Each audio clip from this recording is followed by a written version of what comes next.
أعوذ بالله من الشيطان الرجيم بسم الله الرحمن الرحيم الحمد لله رب العالمين نحمده ونصلي على رسوله الكريم اللهم صل وسلم وبارك على سيدنا مولانا محمد وعلى آل سيدنا مولانا محمد صلاة تنجينا بها من الأهوال والآفات وتقضي لنا بها جميع الحاجات وتطهرنا من جميع السيئات وترفعنا بها عندك على درجات وتبلغنا بها أقصى الغاية من جميع الخيرات في الحياة بعد الممات إنك على كل شيء قدير صلی اللہ علیہ وآلہ وصحبہ وبارک وسلم۔ حضرات محترم، جیسے میں نے عرض کیا تھا کہ طالب مولا ہونے کی 40 فضیلتوں کا میں نے بیان پہلی پچھلی ویڈیو میں کر دیا۔ اب آگے میں جیسے میں نے عرض کیا تھا کہ درس سر الاسرار سرکار غوث پاک کی تعلیمات میں شروع کروں گا، تو اب جہاں تک میں نے بیان کیا تھا اس سے وہاں سے شروع کر رہا ہوں میں کہ سرکار غوث پاک نے فرمایا تھا تھوڑا آپ پہلے فصل میں سے کچھ بیان میں نے کیا تھا کہ انسان کی دو قسمیں، ایک جسمانی ایک روحانی، اور جسمانی انسان یعنی دنیا دار اور روحانی انسان یعنی اللہ والا۔ اور آپ نے پھر فرمایا تھا کہ جسمانی انسان سے روحانی انسان تک کا ایک سفر ہے، یعنی ایک دنیا دار انسان کو اللہ والا بننے میں کے لیے ایک سفر طے کرنا ہوگا جسے سلوک کہتے ہیں، اور اس سفر کو طے کرنے کے لیے آپ نے فرمایا درجات ہیں، اور درجات میں اب 4 درجے ہیں، ایک ناسوت کا درجہ، دوسرا ملکوت کا، تیسرا جبروت کا، چوتھا لاہوت کا۔ اب سرکار غوث پاک فرماتے ہیں کہ ان 4 درجے ہیں، اور ان 4 درجات میں عالم 4 ہیں، یعنی ناسوت، ملکوت، جبروت، لاہوت، یہ 4 عالم کو طے کرنا ہے۔ اب ایک بات یہاں خاص امپورٹنٹ یہ ہے کہ میں صحیح سے سمجھا دے رہا ہوں کہ 4 عالم بزرگوں نے رکھے ہیں، 4 عالم ہیں اور 4 طریقے ہیں، یعنی 4 درجات ہیں۔ پہلا شریعت کا درجہ، دوسرا طریقت کا، تیسرا معرفت کا، چوتھا حقیقت کا۔ اب سرکار غوث پاک کی عبارت پہلے میں پڑھ دے رہا ہوں۔ سرکار غوث پاک نے فرمایا کہ جسمانی انسان کی واپسی کی، جیسے میں نے کیا تھا کہ واپسی یعنی روحانی انسان بننے کے لیے صرف ایک ہی صورت ہے کہ وہ درجات کی طرف رجوع کرے، شریعت، طریقت، معرفت پر بلا نمود و ریا عمل پیرا ہو، یعنی اخلاص کے ساتھ، یعنی ایک سچا اللہ کا طالب بن کر عمل پیرا ہو کر درجات حاصل کرے۔ اور ان درجات کے 3 طبقے ہیں۔ پہلا طبقہ عالم ملک میں جنت، اور یہ جنت الماوا ہے۔ دوسرا طبقہ عالم ملکوت کی جنت، اسے جنت النعیم کہتے ہیں۔ تیسرا طبقہ عالم جبروت کی جنت، یہ جنت الفردوس ہے۔ اچھا، سرکار غوث پاک یہاں جنت کی بشارت دے رہے ہیں کہ شریعت، طریقت، معرفت، آپ نے یہ 3 عالم بتایا۔ تو شریعت طریقت 3 درجے بیان کیے، شریعت کا، طریقت کا اور معرفت کا، اور تینوں کے لیے 3 عالم بتائے۔ پہلا عالم ملک، اور دوسرا ملکوت، تیسرا جبروت۔ اور عالم ملک کے لیے جو عالم ملک کا سفر طے کرے اس کے لیے جنت الماوا آپ نے فرمائی، اور جو عالم ملکوت کا سیر کر لے اور اس مقام تک پہنچے اسے جنت النعیم عطا ہوتی ہے۔ اور تیسرا عالم جبروت کا جو مقام طے کرے گا اسے جنت الفردوس عطا ہوگی۔ اب یہ 3 درجے آپ نے فرمائے، اور پھر فرمایا کہ یہ نعمتیں جسمانیت کے لیے ہیں، یعنی جنت انسان کے آرام کی جگہ ہے، اور ان عوالم تک جسمانیت اس وقت تک نہیں پہنچ سکتی جب تک کہ 3 علوم حاصل نہ کر دے، یعنی علم شریعت، علم طریقت اور علم معرفت۔ جیسا کہ حضور صلی اللہ علیہ وسلم نے فرمایا کہ کامل دانائی یعنی کامل عقل حق تعالیٰ کی معرفت ہے، اور اس کے مطابق عمل پیدا ہونا باطن کی معرفت ہے۔ اور پھر حضور کی دوسری حدیث بیان فرماتے اے اللہ ہمارے سامنے حق کو واضح فرما اور اس کی پیروی کی توفیق دے، اور باطل کو باطل کر کے دکھا اور اس کے بچنے کی توفیق دے۔ یعنی یہ حضور کی حدیث بیان فرما رہے ہیں کہ اصل جو عقل ہے، یعنی کامل عقل والے وہ ہیں جو عالم جبروت تک پہنچ گئے۔ یعنی ابھی بزرگان دین نے، صوفیہ کرام نے 4 عالم بتایا، اور طریقہ قادریہ کیا ہر طریقے میں 4 عالم ہی مراد لیے جاتے ہیں، ناسوت، ملکوت، جبروت، لاہوت۔ اور اسی طرح 4 عالم ہیں، اسی طرح 4 راستے، یعنی شریعت کا راستہ، پھر طریقت کا، پھر معرفت، پھر حقیقت، یہ 4 راستے ہیں۔ اور ان 4 راستوں کو جو طے کرتا ہے اسے سیر اللہ کہتے ہیں، اور لاہوت میں پہنچ کر بندی کی سیر فی اللہ شروع ہوتی ہے۔ یہ تو خلاصہ تھا۔ اب سرکار غوث پاک لیکن ابھی لاہوت کا ذکر نہیں کر رہے، بلکہ آپ نے شروع کے 3 عالم کے بیان فرمائے کہ عالم ملک۔ اچھا، ناسوت کا نام پہلے سن لے۔ عالم ناسوت کو عالم ملک بھی کہتے ہیں، عالم جسمانیت بھی کہتے ہیں اور عالم انسان بھی کہتے ہیں، عالم حیوانات بھی کہتے ہیں اور عالم ظاہر بھی کہتے ہیں، اور ملکوت کو عالم فرشتگان بھی کہتے ہیں، عالم ملائکہ بھی کہتے ہیں، عالم آخرت بھی کہا جاتا ہے، عالم غیب بھی کہا جاتا ہے۔ اسی طرح ناسوت کو عالم شہادت بھی کہتے ہیں، اسی طرح عالم ملکوت کو عالم ارواح اور عالم غیب بھی کہتے ہیں اور عالم امر بھی کہا جاتا ہے۔ یہ میں اس لیے اصطلاح کر دے رہا ہوں سمجھا دے رہا ہوں تاکہ ہر ایک کو اس عالم کی پوری واقعیت معلوم ہو۔ اور تیسرا عالم جبروت، بعض اس کو عالم ارواح بھی کہتے ہیں اور بعض عالم صفات باری تعالیٰ بھی مراد لیتے ہیں۔ اور چوتھا عالم لاہوت جسے عالم ذات اور عالم لامکا کہا جاتا ہے۔ اور اس چاروں عالم کی سیر کو سیر اللہ کہتے ہیں۔ جو اس چاروں عالم کی سیر طے کر لیتا، اچھا بعض بزرگان دین نے ہر عالم کی سیر کا نام الگ الگ رکھا ہے۔ کسی نے عالم ناسوت کے لیے سیر اللہ رکھا ہے، دوسرا پھر طریقت کا لکھ دیا ہے کہ سیر معلّہ ہے، اور معرفت کا سیر باللہ کر دیا اور حقیقت کا سیر فی اللہ کر دیا۔ لیکن بعض نے ایک ہی سیر لی ہے کہ یہ ناسوت سے لے کر لاہوت تک جو سیر ہوتی ہے، یعنی چاروں عالم کی جو سیر ہوتی ہے، عالم ناسوت، ملکوت، جبروت، لاہوت تک جا کر اس کی سیر اللہ تمام ہو جاتی ہے، اور سیر اللہ لاہوت میں جا کر تمام ہوتی ہے اور وہاں سے سیر فی اللہ شروع ہوتی ہے۔ سیر اللہ کا لفظی معنی سنیں، سیر اللہ کا مطلب اللہ تک کی سیر، یعنی اللہ تک جانے کا سفر، اللہ تک پہنچنے کے سفر کو سیر اللہ کہتے ہیں۔ اور پھر جب بندہ اللہ تک پہنچ گیا، اللہ کو پا لیا، اب سیر فی اللہ شروع ہوتی ہے۔ تو سیر فی اللہ میں بندہ اللہ میں سفر کرتا ہے، اللہ تک سفر ہو رہا تھا، اللہ تک مسافر بنا تھا۔ مسافر جو اصلاح میں چلتا ہے اسے سالک کہتے ہیں، اور جو راستہ ہے اس کو سلوک کہتے ہیں۔ تو جو بندہ سیر اللہ طے کر لیتا ہے اور عالم سیر اللہ جس کی کمپلیٹ ہو جاتی ہے اس کو ولی کامل کہتے ہیں۔ اور سیر فی اللہ میں جو طے کرتا ہے وہاں تک تو مقام فنا تک، عالم لاہوت تک تو بندہ مقام فنا تک ہوتا ہے، اور سیر فی اللہ سے اس کی مرتبہ بقا باللہ کی منزل اس کی شروع ہو جاتی ہے۔ اب بعض بزرگان دین نے فرمایا کہ اولیاء اللہ کا جو مقام ہے، یعنی ولی ہونے تک، ناسوت طے کرے، ملکوت طے کرے، جبروت طے کرے اور لاہوت طے کرے، تو یہ چاروں عالم کی جو سیر ہے یہاں بندہ سیر اللہ میں ہوتا ہے، اور بندہ مقام بقا باللہ یہاں تک کہ فنا میں آتا ہے، لاہوت میں جا کے اللہ میں فنا ہو گیا اور واصل باللہ ہو گیا۔ اب یہاں سے لاہوت سے اس کی سیر فی اللہ شروع ہوئی تو یہاں سے اس کا مرتبہ بقا باللہ نصیب ہوا۔ تو آپ بزرگان دین فرماتے ہیں کہ سیر اللہ میں ہر ولی برابر ہوتا ہے، کہ فنا بمنزلہ موت کے ہے، اور موت میں ہر شے برابر ہے کہ ہر ایک کو موت آنی ہے، چاہے نبی ہو، چاہے ولی ہو، چاہے عام انسان ہو، چاہے خاص انسان ہو، چاہے حیوانات ہو، چاہے کوئی بھی مخلوق ہو، اللہ کے سوا ہر شے فنا ہونے والی ہے۔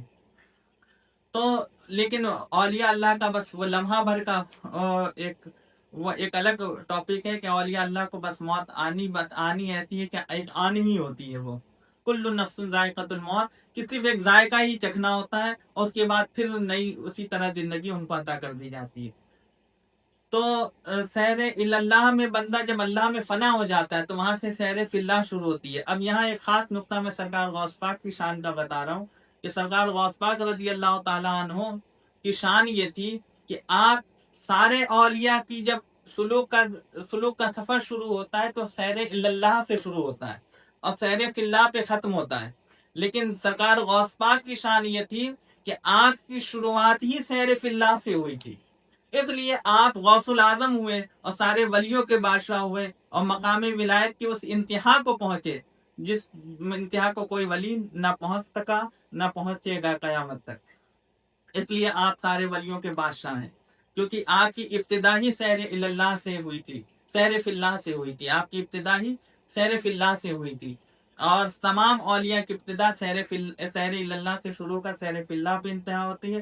غوث پاک کی ابتدا ہی سیر فی اللہ سے شروع ہوئی اور انتہا خدا ہی جانے کہ کہاں تک آپ کا مقام گیا، اسی لیے آپ ولیوں کے بادشاہ تھے۔ تو خیر جو سیر کو طے کیا جاتا ہے تو اس کے لیے چار عالم بزرگان دین نے فرمائے کہ اسی کو سلوک کہتے ہیں، ان چار عالموں کو طے کرنا ہے۔ اب چار عالم کو طے کرنے کے لیے چار درجے رکھے گئے ہیں، ایک شریعت کا، ایک طریقت کا، ایک معرفت کا، ایک حقیقت کا۔ اب شریعت کا شرف الدین یحییٰ منیری نے فرمایا کہ شریعت کا جو راستہ ہے اب میں اس کا خلاصہ بیان کر دوں تاکہ آسانی سے پھر میں آگے پھر غوث پاک کی عبارت پڑھ کے اس کی شرح کروں گا.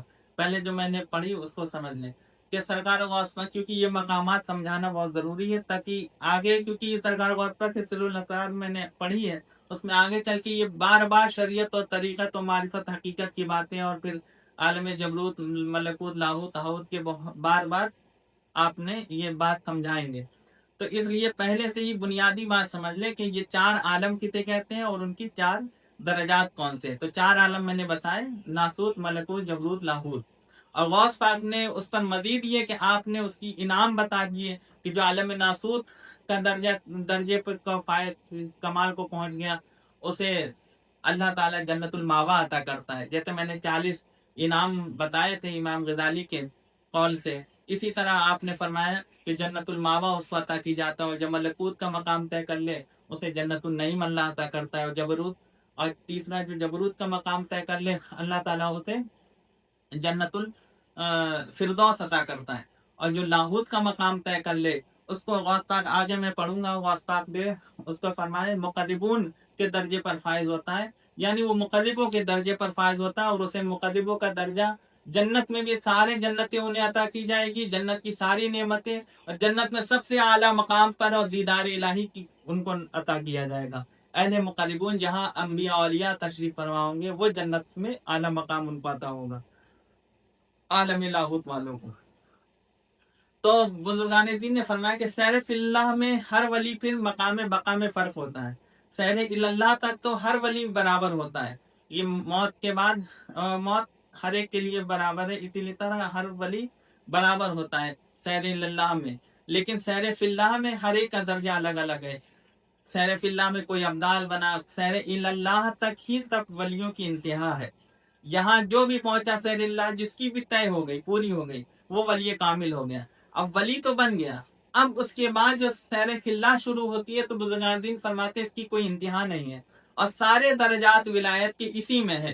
کسی کو ابدال کا درجہ ملا، کسی کو اوتاد کا ملا، کسی کو قطب کا ملا، کسی کو غوث کا ملا، کسی کو ابرار، کسی کا خیال، کسی کو نجبہ کا، کسی کو نقبہ کا، کسی کو امام کا. الغرض جتنے بھی اقسام اولیاء اللہ کے قسموں کی، اولیاء اللہ کے اقسام میں جتنے بھی درجات کی، سب ان کو اپنے اپنے حسب حال ان کے درجات اور مراتب ان کو عطا کیے جاتے ہیں. کب؟ سیر فی اللہ میں. اور وہ درجات بڑھتے جاتے ہیں اور بڑھتے جاتے ہیں، یہاں تک اتنے بڑھتے ہیں کہ پھر وہ مقام محبوبیت تک پہنچ جاتے ہیں، اور مقام محبوبیت کی پھر کوئی انتہا نہیں ہے. جیسے میں نے پہلی کی تقریروں میں کہا کہ رسول اللہ کا شان یہ تھی، حضور کی شان یہ تھی، وَلَلْآخِرَةُ خَيْرٌ لَكَ مِنَ الْأُولَىٰ، ہر گھڑی آپ کی پچھلی گھڑی سے بہتر ہے، ہر درجہ آپ بلند ہو رہے ہیں. تو اسی طرح اولیاء اللہ کی شان بھی یہ ہوتی ہے، سیر فی اللہ کی انتہا نہیں تو ان کے درجات کی بھی پھر انتہا نہیں ہوتی، یعنی ان کے ٹائٹل بھی ناموں کے ختم ہو جاتے ہیں. بس بزرگان دین نے یہ فرمایا کہ مقام محبوبیت میں پھر وہ ترقی کرتے رہتے ہیں، یہاں تک کہ اپنے مزاروں میں بھی ترقی کر رہے ہیں، اور قیامت میں بھی ان کو بلند رتبے پر فائز کیا جائے گا. تو انسان کا خاص اپنے باطن میں، اب یہ 4 درجے ہو گئے، تو شریعت، طریقت، معرفت، حقیقت، یہ 4 رتبے ہو گئے اور 4 عالم ہو گئے، اور ان کی سیر کو سیر اللہ کہتے ہیں. یہاں تک بات آپ سمجھے. اب سرکار غوث پاک نے 3 عالم کی بات فرمائی تھی، اب چوتھے عالم کو آپ فرما رہے ہیں کہ انسان خاص کا اپنے وطن یعنی قربت کی طرف رجوع اور رسائی علم حقیقت کے ذریعے ہی ممکن ہے. پہلے آپ نے فرمایا کہ ناسود کے لیے علم شریعت ضروری ہے، ملکوت کا درجہ طے کرنے کے لیے علم طریقت، آپ علم کی 4 درجے بتا رہے، علم طریقت ضروری ہے، اور جبروت کے درجے کو طے کرنے کے لیے علم معرفت ضروری ہے، اور چوتھا لاہوت کے درجوں کو طے کرنے کے لیے علم توحید ضروری ہے، علم حقیقت ضروری ہے. لاہوت کے درجے کو طے کرنے کے لیے علم حقیقت کی ضرورت ہے. اور آپ فرماتے ہیں کہ جو درجات ہیں یہ سوتے جاگتے عبادت سے حاصل ہوتا ہے، اور جسم پر جب نیند طاری ہو جاتی ہے تو دل کو زیادہ فرصت ملتی ہے اور اپنے وطن اصلی کی طرف رجوع کرتا ہے. پھر فرمایا غوث پاک نے کہ یہ جو عالم لاہوت کا جو درجہ ہے، آپ نے فرمایا کہ یہ جو ناسوت، ملکوت، جبروت، لاہوت، یہ 4 درجات جو طے ہوتے ہیں ان کے لیے 4 علم کا ہونا ضروری ہے، اور علم شریعت، طریقت، معرفت، حقیقت. اور اسی طرح آپ نے فرمایا کہ یہ جو درجات طے ہوتے ہیں یہ اسماء توحید کی باطن کی زبان پر بغیر حرف صوت کے جاری ہو چکے ہوں، جیسا کہ اللہ نے فرمایا کہ انسان میرا راز ہے اور میں اس کا راز ہوں. اب یہاں خاص بات اب سرکار غوث پاک نے ابھی تو 4 عالم کا ذکر کیا، اور 4 عالم کے ساتھ ان کو طے کرنے کے لیے علم کی ضرورت پڑی۔ اب اسٹیپ بائی اسٹیپ سمجھیے گا کہ 4 عالم، ناسوت، ملکوت، جبروت، لاہوت، آپ نے 4 عالم بیان فرما دیے۔ اور 4 عالم کو طے کرنے کے لیے آپ نے 4 علم کی فرمایا کہ 4 علم ضروری ہے: علم شریعت، علم طریقت، علم معرفت، علم حقیقت۔ اب پھر آگے فرما رہے ہیں کہ یہ 4 عالم، 4 علم ہونے کے ساتھ ساتھ اب ان 4 عالم کو طے کرنے کے لیے ان 4 علم کا ہونا ضروری ہے۔ اس کے بعد پھر آپ فرماتے ہیں کہ اسماء توحید یعنی ذکر کی ضرورت ہے، اور ذکر خفی کی ضرورت ہے۔ آپ یہاں سرکار غوث پاک فرما رہے ہیں کہ اسماء توحید باطن کی زبان سے کرے، یعنی زبان کو اور حروف و صوت کو اس کو خبر نہ ہو۔ جیسا کہ آپ نے فرمایا انسان میرا راز ہے، میں اس کا راز ہوں، یعنی جب بندہ ذکر خفی کرتا ہے اور خیال سے ذکر کرتا ہے تو وہ ذکر بندہ جانتا ہے کرنے والا، یہ اللہ جانتا ہے۔ اللہ کہہ رہا ہے کہ وہ میرا راز ہے اور میں اس کا راز ہوں، یعنی ذکر خفی کرے تاکہ یہ سارے 4 عالم طے ہو سکے۔ اب پھر آگے فرمایا یہ ذکر کی ضرورت ہے، یعنی ان 4 عالم کو طے کرنے کے لیے 4 علم کی بھی ضرورت ہے، اور پھر فرمایا ذکر خفی کی ضرورت ہے۔ اور کون سا ذکر خفی؟ وہ اسماء توحید، اس کا میں بیان بعد میں کروں گا کہ وہ کون اسماء ہے۔ سرکار غوث پاک کی ایک اور کتاب ہے الطریق الی اللہ، اس میں آپ نے اسماء توحید کا بیان کیا کہ کون کون اذکار کرنے چاہیے جس سے یہ 4 عالم طے ہوتے ہیں۔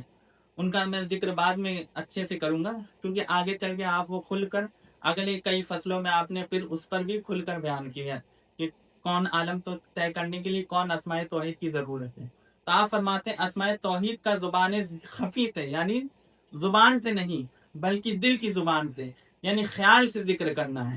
تو 4 عالم طے کرنے کے لیے 4 علم کی ضرورت ہے، اور 4 علم حاصل ہو جائے علم کے ساتھ ساتھ پھر اس پر غوث پاک فرماتے ہیں کہ ان 4 عالموں کا ذکر طے کرنے کے لیے ذکر خفی کی ضرورت ہے، اور ذکر خفی ایسا ہو کہ وہ اللہ کا راز ہو، یعنی اللہ فرما رہا ہے کہ میں تمہارا راز ہوں، میں انسان کا راز ہوں، انسان میرا راز ہے۔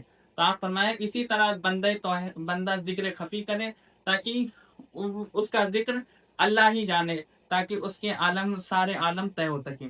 اب پھر فرمایا کہ انسان کو وجود کا اصل مقصد ہے علم تفکر۔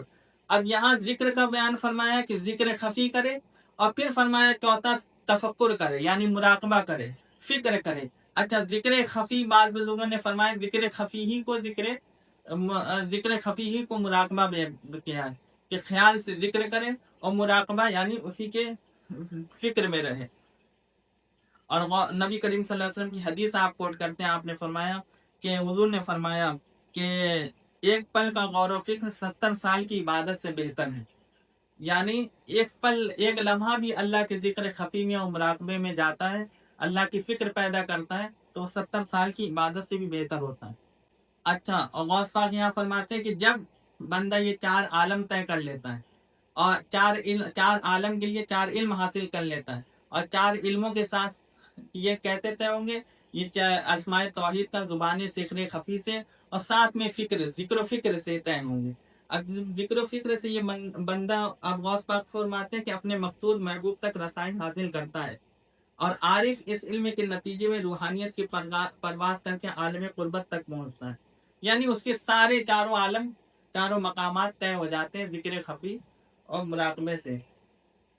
تو فرماتے ہیں کہ پھر اس کی آنکھ کھل جاتی ہے، اور عرفا کے دلوں کی آنکھیں ہوتی ہیں، یہ آنکھیں وہ سب کچھ دیکھ لیتی جو ظاہری آنکھ نہیں دیکھتی، اور وہ آہد اللہ کے پر ہیں، یہ پرندوں کے پر سے نہیں، ان پروں کے ساتھ پروردگار عالم کی بادشاہی کی طرف میں بھی پرواز رہتے ہیں، یعنی اللہ ان کی اب روح کو پرواز عطا کر رہا ہے، کیونکہ وہ جسمانی انسان سے اب روحانی انسان بن گئے، تو اب وہ ان چیزوں کو مشاہدہ کرتے ہیں ان عالموں کی سیر میں جو ظاہری آنکھیں نہیں دیکھ سکتی۔ اللہ ان پر وہ اسرار کھولتا ہے جو ظاہری کسی پر ظاہر نہیں ہو سکتے۔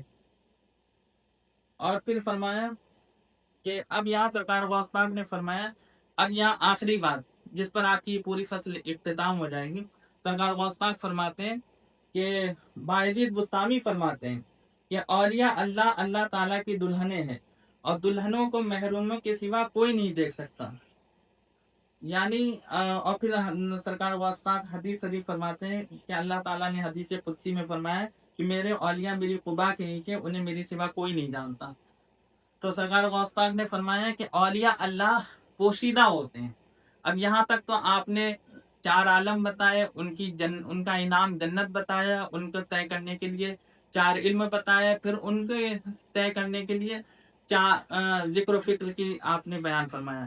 اب یہاں آگے آپ نے اب اولیاء اللہ کی بتایا کہ اولیاء اللہ جو ہوتے ہیں وہ مستور ہوتے ہیں، پوشیدہ ہوتے ہیں، انہی سے لیے انہیں اولیاء مستورین کہا جاتا ہے۔ اور حضور کی حدیث فرماتے ہیں کہ میرے اولیاء میری قبا کے نیچے، انہیں میری سوا کوئی نہیں پہچانتا۔